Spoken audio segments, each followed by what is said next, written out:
Bonjour Louise. Bonjour. Lors de votre vidéo de présentation, vous avez souhaité partager avec nous votre expérience dans l'au-delà. Oui, effectivement, il est essentiel pour moi de vous relater les événements préalables à ma réception des messages et des enseignements. Dans une prochaine vidéo, je vous expliquerai comment tout a commencé. Aujourd'hui, il me tient à cœur de partager avec vous ce moment singulier de mon existence, ma rencontre dans une autre dimension avec un être de lumière et avec Saint Padre Pio. À quelle période de votre vie cela est-il arrivé? C'est arrivé au mois de février 1993. Et quels sont les événements qui vous ont amené à vivre cette expérience dans l'au-delà? Alors, tout a commencé par de violents maux de tête qui ont duré une semaine. J'ai consulté différents spécialistes. On m'a passé un scanner qui n'a rien révélé, alors que j'étais déjà dans un état de conscience altéré.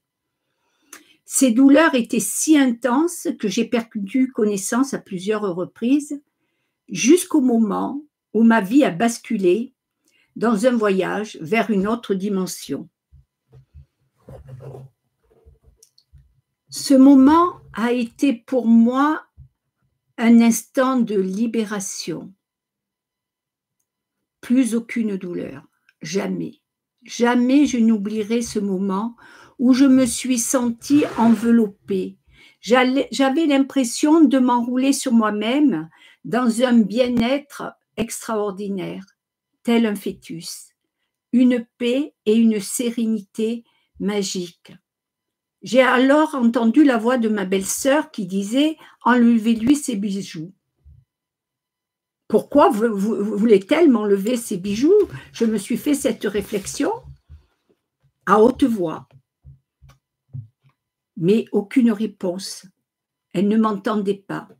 Malgré mes tentatives répétées de communication, personne ne semblait m'entendre. La dernière phrase que j'ai captée, « Je ne la garde pas ici, je l'envoie à Marseille ». Ensuite, j'ai perdu le fil des événements dans cette dimension. Et dans l'autre dimension, étiez-vous consciente? Oui. Je dois dire qu'un grand silence s'est installé. Mais ne dit-on pas que le silence est parole? J'étais en présence de deux êtres de lumière. En fait, je ne distinguais pas deux êtres physiques. C'était comme de grandes traînées de lumière éblouissante. Oui, beaucoup de choses se sont dites sans parole, et pourtant tout était son et musique. J'ai senti que je quittais mon corps et que je les suivais. Où vous ont conduit ces êtres de lumière? Ils m'ont conduit dans une salle immense. J'étais émerveillée. Mon regard explorait chaque recoin de cet endroit. Oui, je crois que résident toutes les connaissances de l'univers, la conscience de l'âme du monde. C'est du moins ce que je ressens encore à ce jour, et cela n'engage que moi, où ce sentiment m'a été communiqué sans un mot prononcé. Louise, étiez-vous seule dans ce lieu ou toujours en présence des êtres de lumière? Non, j'étais seule dans l'observation de ce lieu. Ce lieu me faisait penser à la grande bibliothèque d'Alexandrie, du moins c'est ce qui m'est venu à l'esprit. J'étais subjuguée par tous ces livres. Je me suis posé la question, ce lieu détient-il aussi les annales akashiques? J'en étais là de mes réflexions quand soudain, devant moi, est apparu un être de lumière, tellement lumineux, tellement lumineux. Je ne distinguais pas son visage. Il se met à me parler de la vie du monde supérieur. Il me dit qu'il est important de vivre en lien avec ce monde et non d'être prisonnière d'un monde qui n'est pas le sien. Brise les chaînes. Ne reste pas enfermé dans l'obscurité. Redeviens libre et tu pourras agir et conduire ta vie comme tu le désires. Et n'oublie pas que Dieu est la vie. Sois donc une flamme qui éclaire le chemin de ceux qui viendront vers toi. Que d'enseignements reçus pendant ce temps qui m'échappe. On me conduit à une table. Je me suis assise sur la chaise qui s'est trouvée là, devant moi, un grand livre vierge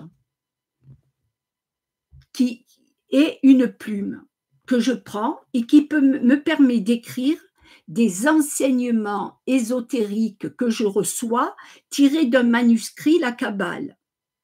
Pourquoi la Kabbale? Je me suis posé la question bien des fois. Est-il un des livres de l'origine? Peut-être.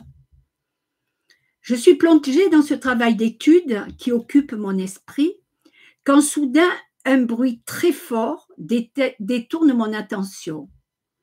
Mon regard se dirige en direction du bruit.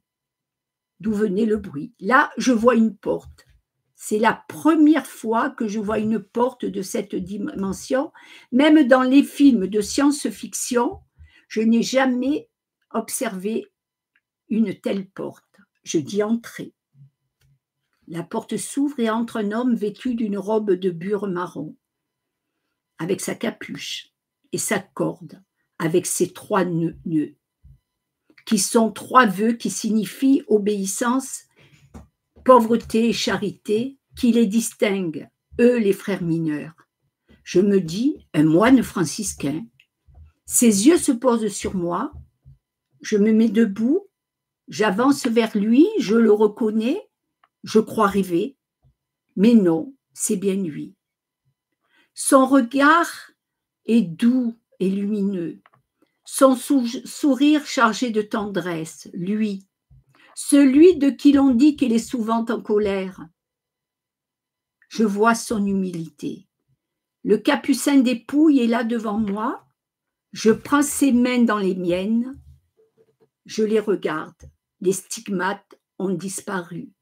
Je les porte à mes lèvres avec délicatesse. Je le regarde et ses yeux rencontrent les miens. Que d'amour dans ce regard. Je lâche ses mains et je commence à me baisser pour embrasser ses pieds. Alors 2 mains se glissent sous mes bras, il commence à me relever et là tout se termine dans cette dimension. L'icône de San Giovanni Rotondo, le Padre Pio, a renvoyé mon corps céleste rejoindre mon corps physique. Louise, après cette rencontre extraordinaire, comment s'est passé votre retour parmi nous? Quand mon âme est retournée dans mon corps, j'ai eu la vision d'un grand voile pourpre qui bougeait. Puis est apparu en son centre un soleil et un être majestueux. Je me suis dit, Zeus, le dieu de l'Olympe. Puis je me suis demandé ce qu'il faisait là. Mon âme m'a alors dit, ouvre les yeux, regarde, le plafond est blanc. Et effectivement, c'était le cas. C'est ainsi que je suis revenue parmi vous et alors a commencé pour moi un long processus de récupération. Avez-vous un regret à formuler, Louise? Oui, j'ai un regret. Depuis quelque temps, j'ai un seul regret, c'est qu'il n'y avait pas de miroir pour voir l'âme qui partage mon corps, si tant est qu'avec un miroir, j'aurais pu la voir. Mais sa présence se fait de plus en plus sentir. Il m'a fallu du temps pour la rencontrer, jusqu'au jour où le mur que j'ai érigé entre elle et moi a finalement commencé à se fissurer.